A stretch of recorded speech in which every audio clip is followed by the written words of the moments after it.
अस्सलामुअलैकुम students. Series solution में हम फ्रोबनियस मेथड कर रहे थे, तो उसके जो हमने फर्स्ट दो केस थे वो तो डिस्कस कर लिए थे। तो आज इसका थर्ड केस देखते हैं कि तीसरे केस जो है वो क्या है, और उससे रिलेटेड एक एग्जांपल देखेंगे ताकि ना फिर ये जो हमारा टॉपिक है ये कवर हो जाए। तो केस नंबर 3 है हमारे पास, when m1 is not equal to m2 and m1 minus m2 is equal to an integer. यानी आपके पास जो रूट्स हैं वो डिस्टिंक्ट हो, दोनों रूट्स डिस्टिंक्ट हो और उनका जो डिफरेंस है आपके पास एक इंटीजर हो। ये केस नंबर 3 है। तो फिर इसमें क्या होगा, हमारे पास जो कंप्लीट सोल्यूशन होगा कुछ इस शेप का होगा, y is equal to c1 y at m1 plus c2 partial y over partial m at m2। यानी आप y निकालोगे, फिर उसमें m की जगह m1 पुट कर दोगे, और फिर यहाँ पे पार्शल डेरिवेटिव y का लोगे और उसमें m की जगह m2 पुट कर दोगे, और इसमें जो एक रूट है दूसरे से बड़ा होगा, यानी m1 जो है वो ग्रेटर देन m2 होगा। तो इस केस में एक छोटा सा नोट है कि हमारे पास ऐसा भी हो सकता है कि इस केस में ना हमारा जो आंसर है वो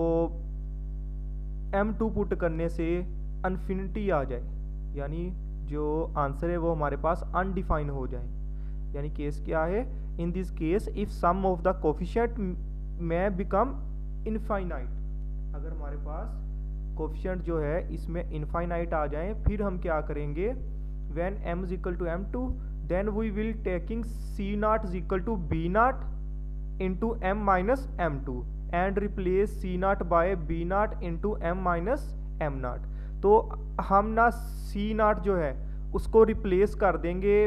b not into m minus m not के साथ y की वैल्यू में, और उसके बाद क्या करोगे, उसका पार्शियल डेरिवेटिव लोगे m के लिहाज से, और फाइनली उसमें आप पुट कर दोगे m की जगह m2, तो आपके पास वो जनरल सोल्यूशन बन जाएगा। यानी जब भी आपके पास ये तीसरे केस में पार्शियल y और पार्शियल m में m की जगह m2 पुट करने से वो इनफिनिट आ जाए आंसर, तो फिर आपने c नॉट को रिप्लेस कर देना है b not into m minus m not के साथ, और उसके बाद y जो है उसका पार्शियल डेरिवेटिव लेना है m के लिहाज से, और फाइनली उसमें m की जगह फिर m2 आपने पुट कर देना है। तो एग्जाम्पल देखते हैं, उससे आपको ज़्यादा समझ आएगी। तो एग्जाम्पल है हमारे पास, सोल्व द इक्वेशन। तो ये हमारे पास एक इक्वेशन दी गई है, इसको सोल्व करना है सीरीज सॉल्यूशंस की मदद से। तो सारा प्रोसीजर जो है ना, जैसे मैंने आपको ये पिछले 3 लेक्चर्स में सबसे पहले वर्किंग रूल बताया था, उसके बाद इस केस 1 की एक एग्जांपल की थी, उसके बाद केस 2 की एग्जांपल की थी। तो ये सारा जो प्रोसीजर है ना सेम है। तो इसमें भी आपने वैसे ही करना है कि सबसे पहले इक्वेशंस लिख लो, उसको ना इक्वेशन जो गिवन इक्वेशन है, उसके बाद उसमें p ऑफ x में x की जगह 0 पुट कर दो। अगर 0 पुट करने से p ऑफ x जो है 0 के इक्वल आ गया, तो हमारा जो पॉइंट होगा वो रेगुलर सिंगुलर पॉइंट होगा। तो फिर उसका सीरीज सोल्यूशन जो है ना वो फ़र्ज़ कर लो। तो सीरीज सोल्यूशन जो था कुछ इस फॉर्म में आपने फ़र्ज़ किया था कि y is equal to x raise to power m summation k is equal to 0 to infinity c के x raise to power k। तो ये जो पावर्स है x की यहाँ पे ऐड हो जाएगी। उसके बाद आपने इसका फर्स्ट डेरिवेटिव लेना था और फिर सेकंड डेरिवेटिव लेना था। तो पिछले लेक्चर जो है 2 लेक्चर्स, उसमें मैंने ये काफ़ी डिटेल से आपको बताया था, तो आप वहाँ से इसको देख सकते हैं। इसके बाद ये सारी वैल्यूज़ आपने उठा के y की dy बाई डी एक्स की और D square Y over D X square की इक्वेशन नंबर 1 में जो गिवन इक्वेशन है वहाँ पे पुट कर देनी है। उसके बाद क्या करना था, जो x के कोफिशिएंट्स हैं, जो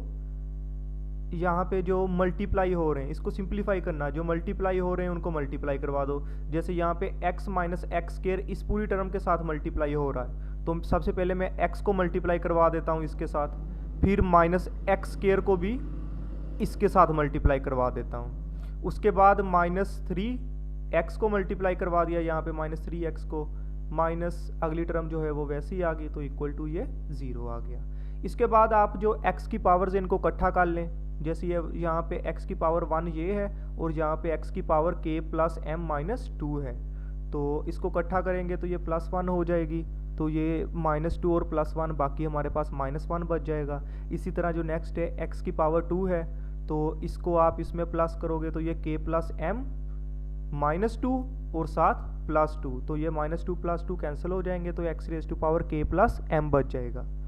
इसी तरह नेक्स्ट जो है 3x, तो ये वाला x अंदर मल्टीप्लाई होगा, तो यहाँ पे k प्लस m -1 पावर है, तो ये पावर जो है प्लस हो जाएगी जाके, तो ये बाकी जो है k प्लस m बच जाएगा। इसी तरह लास्ट पे भी हमारे पास ऐसे ही आ जाएगा। इसके बाद नेक्स्ट स्टेप क्या था, आपने जो x की पावर सेम वाले हैं कोफिशिएंट्स उनको इकट्ठा कर लें, तो यहाँ पे x raise to power k plus m -1 वाले जो है ये फर्स्ट टर्म है, उसके बाद अगली जो 3 टर्म है x raise to power k plus m वाली हैं, तो उसमें देख लें ये एक तो समीशन कॉमन आ रही है, उसके बाद m प्लस k फर्स्ट 2 में से कॉमन आ रहा है,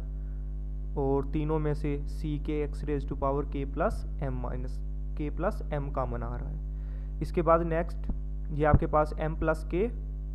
ये m plus k -1 plus 3, -1 plus 3, तो बाकी आपके पास कितना बच जाएगा, +2 बच जाएगा। तो यहाँ पे एक छोटी सी मिस्टेक है, इसमें ना ये आगे +1 आपने लिख लेना है, इससे आगे एक +1 आ जाएगा, तो जैसे यहाँ पे लिखा हुआ है। उसके बाद इसको अंदर मल्टीप्लाई करवा दें, मल्टीप्लाई करवाएंगे इसके साथ, ये मल्टीप्लाई हो गया m प्लस k का square plus 2 into m plus k, और ये वाला जो +1 है ये वैसे ही आ जाएगा। इसके बाद नेक्स्ट जो पिछले लेक्चर में भी यहाँ पे मैंने आपको बताया था, ये जो है ना एक स्क्वायर कंप्लीट हो गया a और b का, जैसे ये फर्स्ट टर्म का स्क्वायर प्लस ये सेकंड टर्म 1 का square plus 2 into first term हमारे पास m प्लस k है, और सेकंड टर्म जो है वो 1 के इक्वल है, तो ये बन गया first term plus second term हमारे पास 1 है, उसका कंप्लीट स्क्वायर ये हो गया। इसके बाद नेक्स्ट आपने क्या करना था, जो लोवेस्ट पावर ऑफ x है उसके कोफिशिएंट को कंपेयर करना है और उसमें k को 0 पुट कर देना है। तो जो इसमें जो लोवेस्ट पावर है ये आपके पास है, तो इसमें k की जगह 0 पुट कर दोगे तो इसका जो कोफिशिएंट x की पावर जो है वो m-1 बन जाएगी। तो उसके कोफिशिएंट्स को कंपेयर कर लोगे, m प्लस k की जगह 0, m plus 0 minus 1, c0 is equal to 0।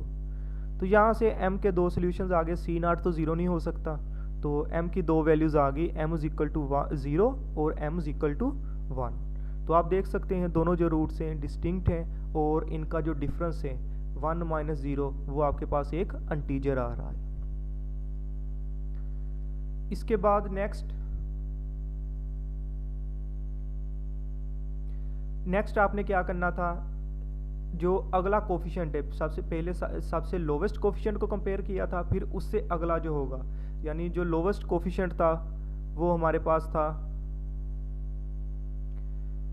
x raise to power m-1 था, तो अगला जो होगा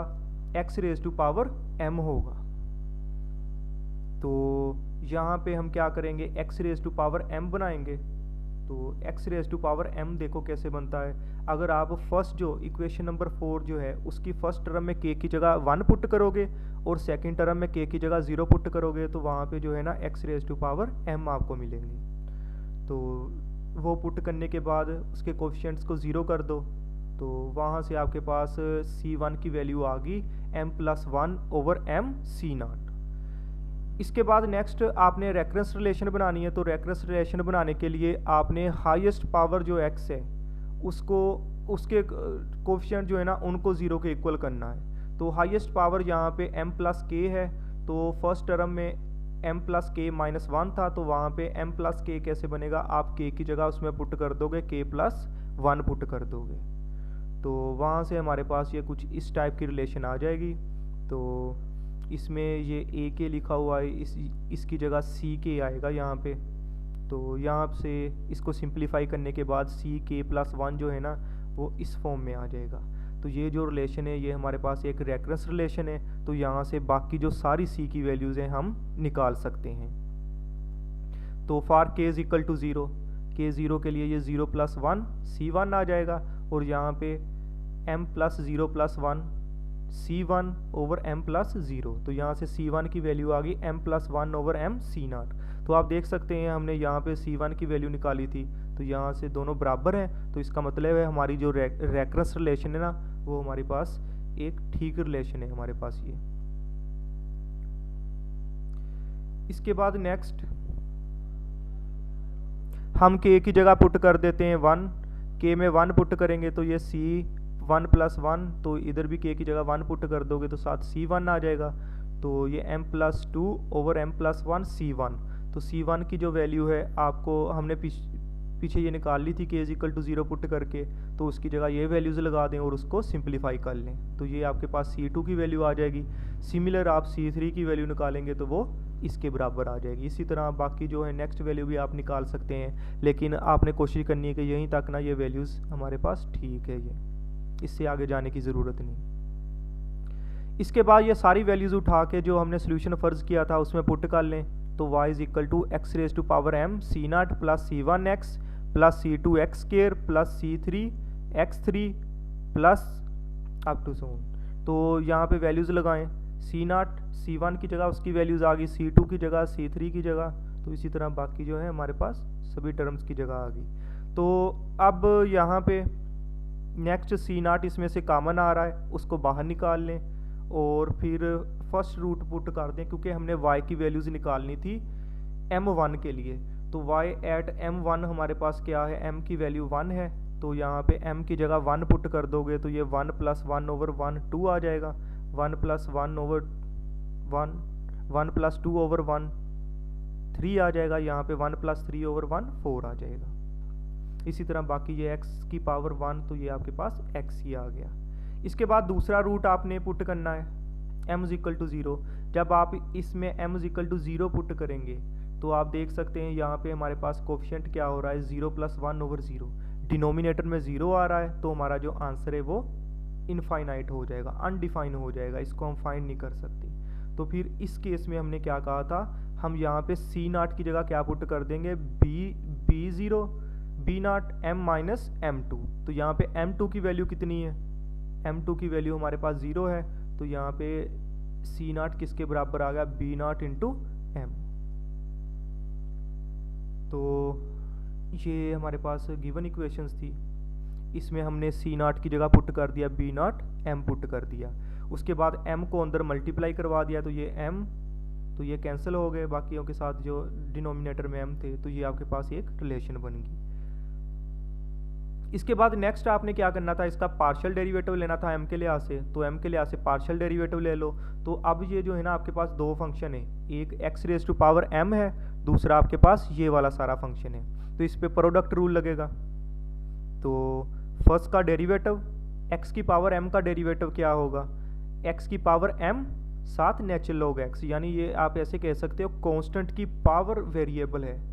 x जो है वो कांस्टेंट है और उसकी पावर वेरिएबल m है, तो उसका डेरिवेटिव जो था a की पावर x जैसे था, a की power x natural log x, ये आपने सेकंड ईयर में भी ये पढ़ा था। बाकी B0 कांस्टेंट है वैसे ही आ गया और दूसरी टर्म ये वैसे ही आ गई, प्लस इसके बाद ये फर्स्ट टर्म वैसे ही, सेकंड का डेरिवेटिव,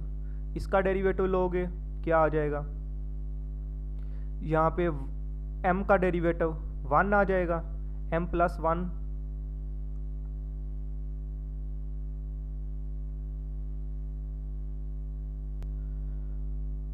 तो यहाँ से एक छोटी सी मिस्टेक हो गई थी कि यहाँ पे जो आप देख सकते हैं m का डेरिवेटिव 1 आ जाएगा, ये m का डेरिवेटिव 1 0 प्लस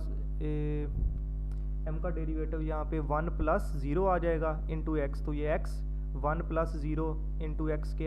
1 + 0 इंटू x3, ये x3 आ जाएगा।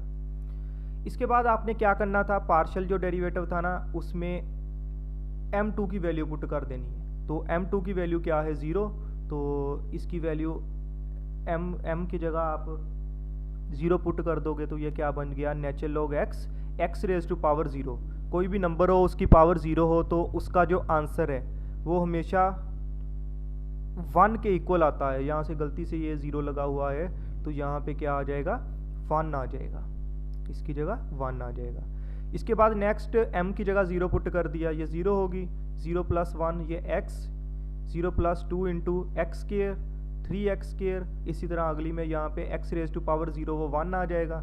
बी नाट 1 plus x square plus x 3 आ जाएगा। तो नेक्स्ट आपका जो कंप्लीट सॉल्यूशंस है वो कुछ इस शेप का था, इसमें ये वैल्यूज़ लगा दो C1 y एट M1। तो ये जैसे आपने y एट M1 निकाला था उसकी वैल्यू यहाँ पे पुट कर दो जो कि पिछली स्लाइड में थी, और उसके बाद C2 partial y over partial m at M2। तो partial y over partial m जो M2 पे था वो हमारे पास ये था, तो इसकी वैल्यूज़ यहाँ पे लगा दो और इसको थोड़ा सा सिंप्लीफाई कर लो तो ये आपके पास रिक्वायर्ड इसका आंसर होगा।